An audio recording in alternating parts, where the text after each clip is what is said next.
Hi, welcome back, Fantasy Fiction Fanatics. It's great to see you again, and welcome back to another mini episode.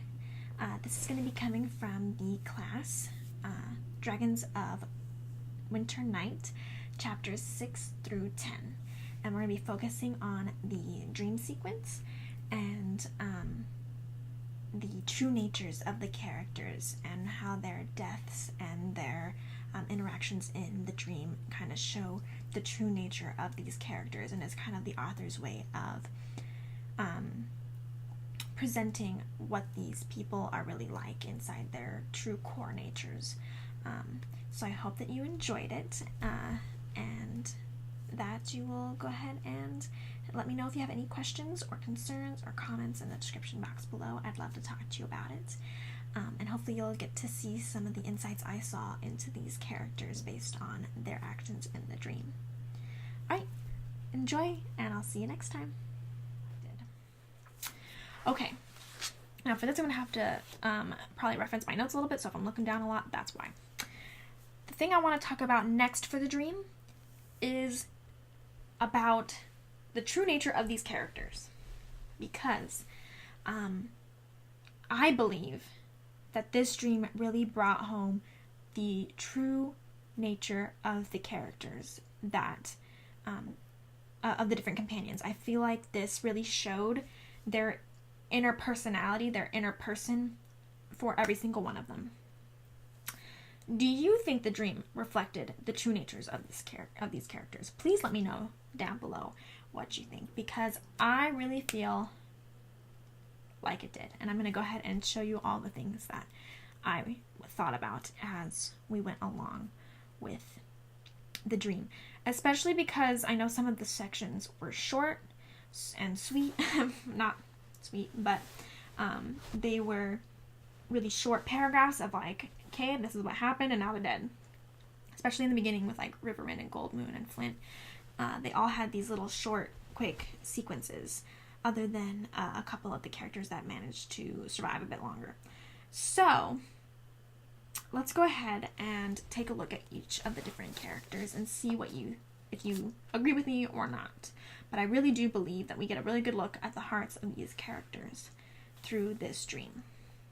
So the first one who dies, pretty sure I didn't go right through the book to make sure I was checking my facts on this when I wrote my notes up, but I'm pretty sure the first person to die is Riverwind, which is pretty sad, because Riverwind's a really good fighter, so it's sad that he's the first to go, but I feel like it would kind of be sad for anyone to be the first to go. But I mean, Tika lasts for quite a while when she's not a fighter, so like I said, kind of sad that Riverwind's the first one to go. But he dies because of Quishu warriors, not the elves that were attacking before, but because a giant band of Quishu warriors comes out of the forest and kills him, blaming him for bringing the blue crystal staff to their village. And so for that, I feel like is because his true nature is he feels the guilt of basically killing his village. At least he sees it as killing his own village by bringing the blue crystal staff to their midst. And so that's really like the heart of Riverwind, is that he feels that he has betrayed his people and that he deserves to die from them because he brought the blue crystal staff to their village. Now, I know this is not the next person that we talk about in the story and the next person to die, but the next person that kind of goes along with Riverwind is Gold Moon. And Gold Moon, we really see her true nature is that she hears that he's died. She goes, sees that he's dead, and she is killed because she is too busy grieving over Riverwind, which is just like her because she is not a fighter at all. She is a healer, and she's trying to heal the man that she loves, her husband, and feels like her faith is failing her during this dream. And so she is surrounded by the elves and killed because she is too busy grieving and trying to save Riverwind, which in my opinion is just like what she would do, and is just her pure of heart of trying to save somebody and dying because of that, especially somebody who is important to her. Next person, or kind of pair that kind of go together, is Flint. He dies because of old age. Because he has lost his glasses and his joints aren't working right, and is then killed because he can't see what he's doing or where he's going or where he's walking in the way of. Which is very typical of Flint, because even though Flint wants to save everyone, he's got this huge heart and he loves Tanis and Tass, even though he won't admit about Tass.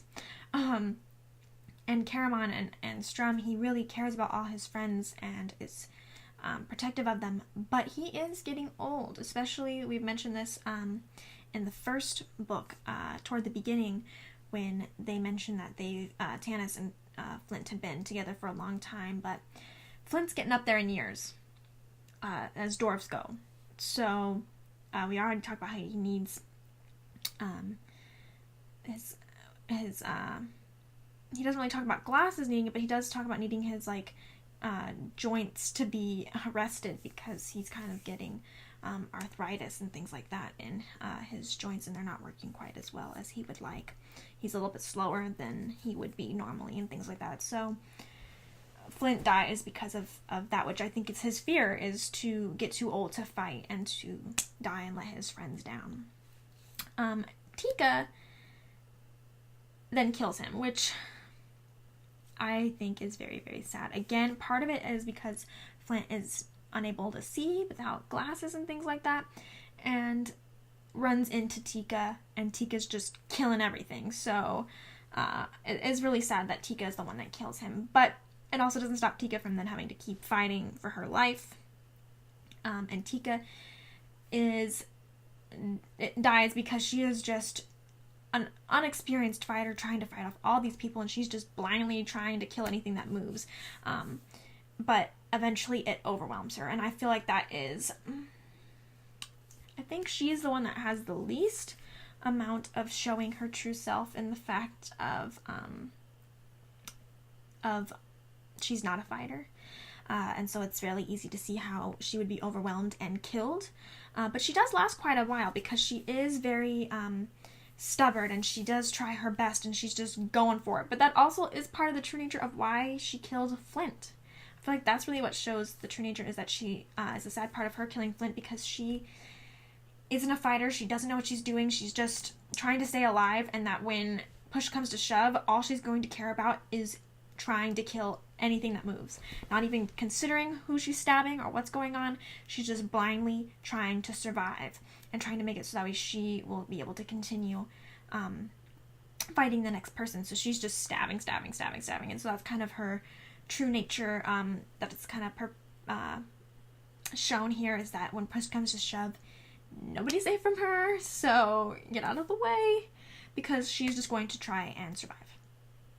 And that means killing anything and everything in her path, because she does not know how to do otherwise. She doesn't know how to fight well enough to be able to pay attention to her surroundings and to fight with the tenacity that she needs. Next is Tass. He dies right before Tika, and it's very, very fitting. Tass, I find, death is very fitting for him, because he's not a fighter, true, so I mean, he could have died based on somebody killing him, but he goes up to this tower, and there's that lock, which we all know that kinders in all shapes and sizes, but especially Tass, are great at picking locks, great at going to places they're not supposed to be, and that's kind of like their goal in life, is to go anywhere that they're not supposed to be. So he's picking this lock. It should have been easy, should have been something that he would not set the trap on. He would be able to unlock it without setting off any trap, without breaking a sweat even, but here he is panicking because Tika is about to be killed. And what stands between her and death is him getting this door open. And so he, even though he has no fear of death and of the creatures behind him, he wants to try and save Tika. And so he is panicking a little bit, not afraid in the general sense of fear, but just fear of Tika dying, because he cares about his friend. And it's kind of all on him to get her to safety.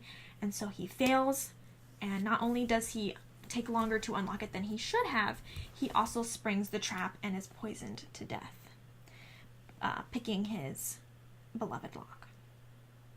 So that, I think, is a true sense of the Kinder, and the fact that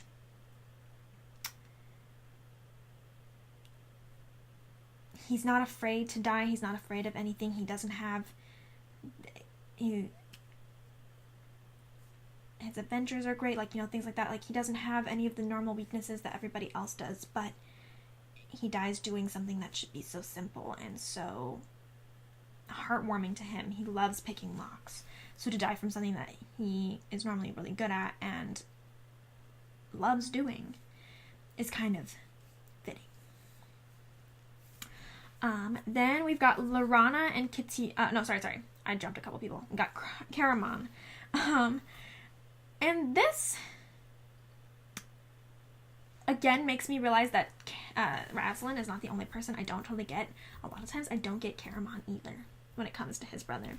Because Caramon dies because his brother leaves him for dead. And basically is like, good riddance, I don't need you anymore, sucker. Go die and have a nice afterlife. And yet Caramon then, right before he dies, says, look after Razlan for me because I won't be around. And I'm just like Strum and Tanis, like, mind blown. He leaves you here to die, and you're still saying to protect him. You're still saying to look after him. You're still saying that he is the world. And it just reminds me that I don't get Caramon and his relationship with his brother. I love Caramon, and in many other aspects, I totally get him. But in this case, I'm just like, dude, you need priorities. And that should not be the priority. Especially when your brother basically kills you and never shows respect to you and basically treats you like you're trash. And now you're dead, but you're still caring about him when he basically told you, I'm perfectly fine with you dying. And that, I think, is the true nature of Caramon, because not only from other books that I have read, like the series after these 3 books is The Test of Time, The Test of the Twins, and that shows a lot about Razlan and Caramon, and so yes, I do think that Razlan is Caramon's heart and soul. I do think that is a very accurate portrayal, and I think even from all the readers who have just read up to what we've got right now, you can actually see that, yep, Caramon only cares about his brother above all things, and so that is a very fitting kind of true nature for him to have. Next is Strum fighting the dragon, and that seems, not only is that very knightly to do, to go slay the dragon, but also very typical of Strum, because Strum cannot let go of his knightly honors and his beliefs and his strong independent spirit. So I feel like he goes out exactly like he would, how his true nature would demand him to go out. In battle, calling forth that he is going to fight to the death. And then Laurana and Kitiara are together in the fact that Laurana dies protecting Strum's body. So obviously, even though he's dead, she jumps in the way of the Draconian that comes to slash up his body, and she jumps in the way, and she's like, you're gonna fight me, and this is not acceptable. I'm not gonna let you touch my friend any more than you already have. And that is very much a Laurana thing to do. She's very much about other people. She's very much a protector. She's very much a, though before we saw her kind of a selfish person, little girl who only cared about her own self and her love with Tanis. With her work with Elistan and things like that, you really see that she is for the people, and that she's really come to care about all of the people in Tanis's group that she has now joined. And then we've got Kitiara, who dies defending herself, which we don't know too much about Kitiara, but we do kind of know about what Tanis has said about how she would never be like Laurana and work with Elistan, and that she would never care so much about other people, and that she's very much all about herself. And again, from what I know from other texts and from later in the story, which you will find a lot more about Kitiara, it does seem very fitting. But I think we have enough of that, as well as enough of seeing other people that we do know's true kind of natures portrayed here, that we can assume that that is Kitiara's true nature, is that she's going to fight for herself. And then Tanis, even though he doesn't die, is about to die, and the true nature of the matter is he is stuck between both women. That is very obviously like, yep, he doesn't know what to choose. It's like, here's his elven half calling to him, and you've got his human half calling to him, and they're both butting heads, because if he chooses one over the other, it's like, who is he? I think that's part of the main problem that he has two women, is because it shows the duality of his two natures, the two parts of his soul, and that it's kind of hard to pick one over the other because you're half and half. So how do you side with one side of yourself?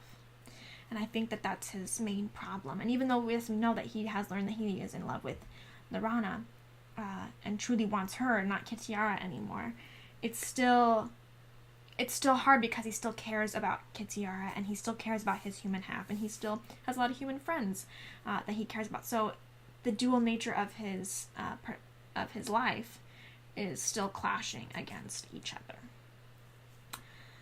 And then, of course, we've got Raslin, which